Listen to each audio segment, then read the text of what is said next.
Jenny was so happy about the house they'd found. For once in her life, it was on the right side of town. She unpacked her things with such great ease as she watched her new curtains blow in the breeze. How wonderful it was to have her own room. School would be starting. She'd have friends over soon. There'd be sleepovers and parties. She was so happy. It was just the way she wanted her life to be. On the first day of school, everything went great. She made new friends and even got a date. She thought, I want to be popular, and I'm going to be, because I just got a date with the star of the team. To be known in this school, you had to have a clout, and dating this guy would sure help her out. There was only one problem in stopping her fate. Her parents had said she was too young to date. Well, I just won't tell them the entire truth. They won't know the difference. What's there to lose? Jenny asked to stay with her friends that night. Her parents frowned, but said, All right. Excited, she got ready for the big event, but as she rushed around like she had no sense, she began to feel guilty about all the lies.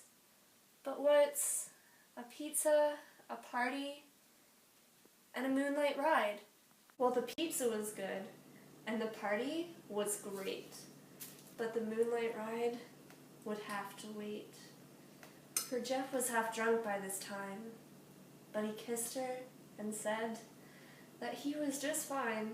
Then the room filled with smoke, and Jeff took a puff.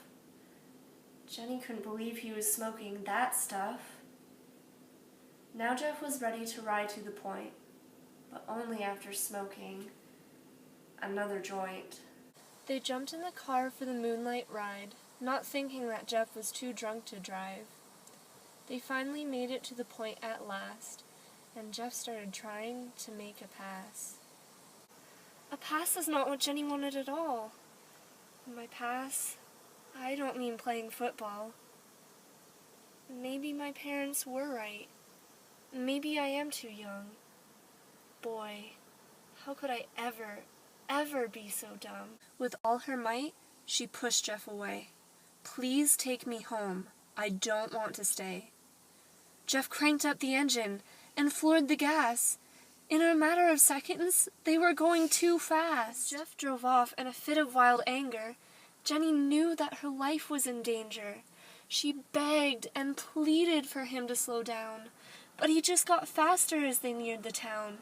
Just let me get home. I'll confess that I lied. I really went out for a moonlight ride.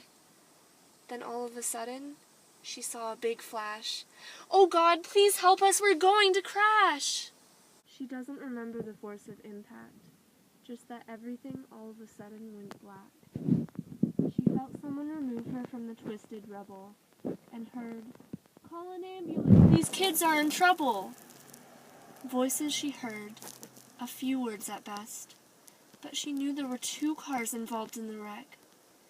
Then wondered to herself if Jeff was all right, and if the people in the other car were alive.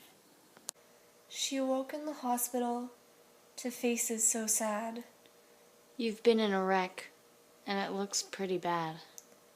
These voices echoed inside her head as they gently told her that Jeff was dead. They said, Jenny, we've done all we can do, but it looks as if we'll lose you too. But the people in the other car, Jenny cried. We're sorry, Jenny. They also died. Jenny prayed, God, forgive me for what I have done. I only wanted to have just one night of fun. Tell those people's family I've made their lives dim and wish I could return their families to them. Tell Mom and Dad I'm sorry I lied and that it's my fault so many have died. Oh, nurse, won't you please tell them that for me? The nurse just stood there. She never agreed, but took Jenny's hand with tears in her eyes, and a few moments later, Jenny died. A man asked the nurse, "Why didn't you do your best to bid that girl her one last request?" The nurse looked at him with eyes oh so sad and said, "Because the people in the other car were her mom and dad." This story is sad. It's unpleasant, but it's true. So young people take heed, because it really could have been you. This poem, titled Moonlight Ride, is in the narrative poem format. The author has chosen to remain anonymous, but I think that we can learn a lot about the author through this story. I think that the purpose of them remaining anonymous was likely due to the fact that this is a true story and they really wanted us to focus on the story and how drinking and driving can really impact lives.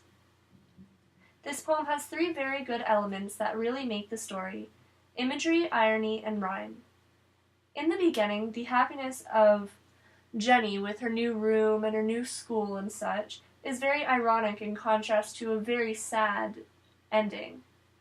This gives us a message that we should never doubt that a mere second could change our lives forever. There is something very childlike about rhyme. In this poem, it's kind of odd that it would be there, but I also think that it really brings to light a theme of youth. Imagery in this poem is probably the most important aspect, because it allows us to see the horridness of what happened so that we are not blindsided by the recklessness of these children. Poems and literature that are really depressing actually really impact me because I see how it impacts others. I have never known someone to die, so this does not affect me directly. There's just something about a tragic story that makes me want to go out in the world and fix people, help people, or even save lives.